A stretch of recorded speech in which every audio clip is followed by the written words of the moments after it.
ಆತ್ಮೀಯ ಕರ್ನಾಟಕದ ಎಲ್ಲ ಜನತೆಗೂ ನನ್ನ ನಮಸ್ಕಾರಗಳು. ಸ್ನೇಹಿತರೆ, ಇಂದು ನಾವು ಕೆಂಪೇಗೌಡರವರ 517ನೇ ಜಯಂತಿಯನ್ನು ಆಚರಣೆ ಮಾಡುತ್ತಿದ್ದೇವೆ. ಹೀಗಾಗಿ ಈ ನಾಡಪ್ರಭು ಕೆಂಪೇಗೌಡರ ಬಗ್ಗೆ ಕೆಲವೊಂದಿಷ್ಟು ಮಾಹಿತಿಗಳನ್ನು ನಾನು ಹೇಳಲಿಕ್ಕೆ ಇಷ್ಟಪಡ್ತೇನೆ.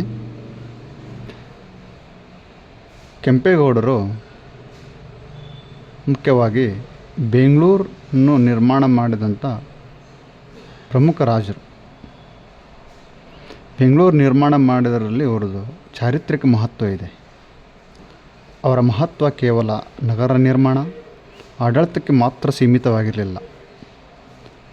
ವ್ಯಕ್ತಿತ್ವ, ದೂರದೃಷ್ಟಿ, ಜನಪರ ಕಾಳಜಿ, ಸಾಮಾಜಿಕ ನ್ಯಾಯ, ಪರಿಸರ ಪ್ರೀತಿಯ ಕಾರಣಗಳಿಂದಲೂ ಅವರು ನಿಮಗೆಲ್ಲರಿಗೂ ಮಾದರಿಯಾಗಿದ್ದಾರೆ. ಈ ಕೆಂಪೇಗೌಡರು 1510ರಲ್ಲಿ ಯಲಹಂಕದಲ್ಲಿ ಜನಿಸಿದರು. ಮುಖ್ಯವಾಗಿ ಇವರನ್ನು ಹಿರಿಯ ಕೆಂಪೇಗೌಡ ಮತ್ತು 1ನೇ ಕೆಂಪೇಗೌಡ ಎಂದು ಕರೆಯುತ್ತಾರೆ.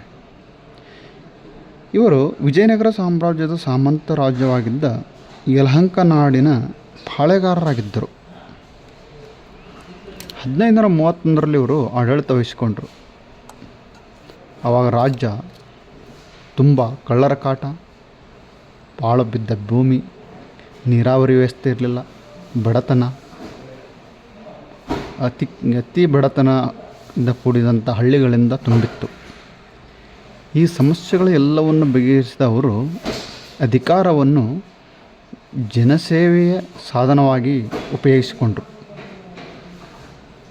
1537ರ ಬೆಂಗಳೂರು ನಿರ್ಮಾಣಕ್ಕೆ ಮುಂದಾದಾಗ ಅವರು ಬೆಂಗಳೂರನ್ನು ನಿರ್ಮಾಣ ಮಾಡಲೇಬೇಕೆಂದು ಪಣತೊಟ್ಟರು. ಅವರು ನಿರ್ಮಿಸಿದ ಬೆಂಗಳೂರು ಇಂದು ಹೆಮ್ಮರವಾಗಿ ಬೆಳೆದು ವಿಶ್ವದಲ್ಲೇ ಅತ್ಯಂತ ದೊಡ್ಡ ನಗರವಾಗಿದೆ ಎಂದು ಹೇಳಲಿಕ್ಕೆ ಇಚ್ಛೆಪಡುತ್ತೇನೆ.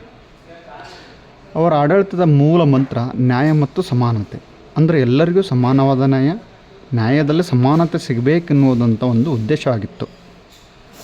ನ್ಯಾಯ ತಪ್ಪಿದರೆ ಜೀವ ಕೊಡುವೆ ಎನ್ನುವುದು ಅವರ ಘೋಷಣೆ ಆಗಿತ್ತು. ನ್ಯಾಯ ಕೊಡುವುದರಲ್ಲಿ ನಾವೇನಾದರೂ ತಪ್ಪಾದರೆ ಜೀವನೇ ನಾನು ತ್ಯಾಗ ಮಾಡ್ತೇನೆ ಅಂತ ಒಂದು ಅವರ ಮೂಲಭೂತ ತತ್ವ ಆಗಿತ್ತು. ಮುಖ್ಯವಾಗಿ ಅವರು ಜಾತಿ ಭೇದವಿಲ್ಲದೆ ಎಲ್ಲ ಸಮುದಾಯವನ್ನು ಆಡಳಿತದಲ್ಲಿ ತೊಡಗಿಸಿಕೊಂಡಿದ್ದರು. ದೇವದಾಸಿ, ಬಾಲ್ಯ ವಿವಾಹ ಪದ್ಧತಿ ನಿಷೇಧಿಸಿದ್ದರು. ನೋಡಿ, ಅಂದಿನ ಕಾಲದಲ್ಲಿ ಬಾಲ್ಯ ವಿವಾಹ ಪದ್ಧತಿ ತುಂಬ ಸಾಕಷ್ಟಾಗಿತ್ತು. ಅದನ್ನು ನಿಷೇಧ ಮಾಡಿದರು ತಮ್ಮ ಆಡಳಿತದಲ್ಲಿ. ವಿಧವಾ ವಿವಾಹಕ್ಕೆ ಅವಕಾಶವನ್ನು ಕಲ್ಪಿಸಿದರು. ಆಗಿನ ಕಾಲದಲ್ಲಿ ವಿಧವೆಯರು ಹಾಗೇ ಇರಬೇಕಾಗಿತ್ತು. ತಮ್ಮ ಗಂಡ ತೀರ್ಕಂಡಂದರೆ ಹಾಗೇ ಇರಬೇಕಾಗಿತ್ತು. ಮರು ವಿವಾಹಕ್ಕೆ ಅವಕಾಶ ಮಾಡಿಕೊಟ್ಟಂಥವ್ರು ಕೆಂಪೇಗೌಡರು. ಹಾಗೆ ಶೈವ, ವೈಷ್ಣವ, ಜೈನ ಧರ್ಮಗಳಿಗೆ ಸಮಾನ ಗೌರವ ನೀಡಿ ಸರ್ವಧರ್ಮ ಸಮನ್ವಯ ಸಾಧಿಸಿದಂಥ ವ್ಯಕ್ತಿ ಅಂದರೆ ಅದು ಕೆಂಪೇಗೌಡರು. ಬೆಂಗಳೂರು ಕರಗದಂಥ ಹಬ್ಬಗಳ ಮೂಲಕ ಜನರಿಗೆ ಸೌಹಾರ್ದತೆ ಪಾಠವನ್ನು ಮಾಡಿದರು. ಕೆಂಪೇಗೌಡರು ಮುಖ್ಯವಾಗಿ ಪರಿಸರಕ್ಕೂ ತುಂಬ ಪ್ರಾತಿನಿಧ್ಯವನ್ನು ಕೊಟ್ಟಂಥ ವ್ಯಕ್ತಿ. ನೀರು, ಕೃಷಿ, ನಿಸರ್ಗ ಎಂಬ ಧ್ಯೇಯದೊಂದಿಗೆ ಹಲವಾರು ಕೆರೆಗಳನ್ನು ನಿರ್ಮಿಸಿದರು. ನೋಡಿ, ಧರ್ಮಾಬುಂದಿ, ಕೆಂಪಾಬುಂದಿ, ಹಲಸೂರು ಸೇರಿ 1000ಕ್ಕೂ ಹೆಚ್ಚು ಕೆರೆಗಳನ್ನು ಕಟ್ಟಿಸಿದರು.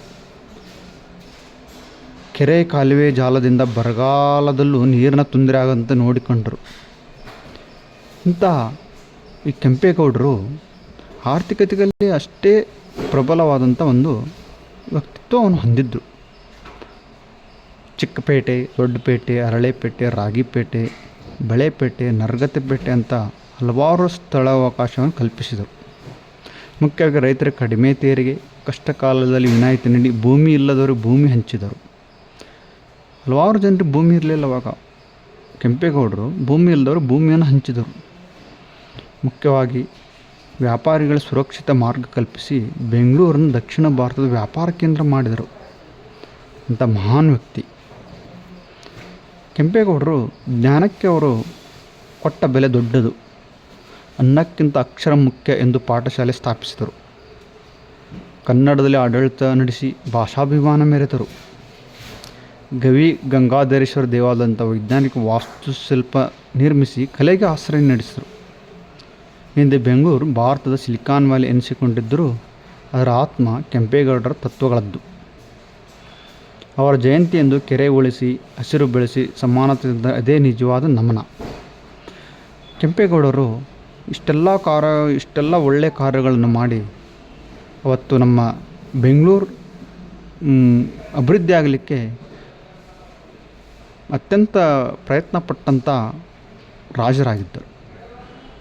ಅವರ ಒಂದು ಕಾಣಿಕೆಗಾಗಿ ಇಂದು ನಾವು ಅವರ 517ನೇ ಜಯಂತಿಯನ್ನು ಆಚರಿಸಿದ್ದೇವೆ.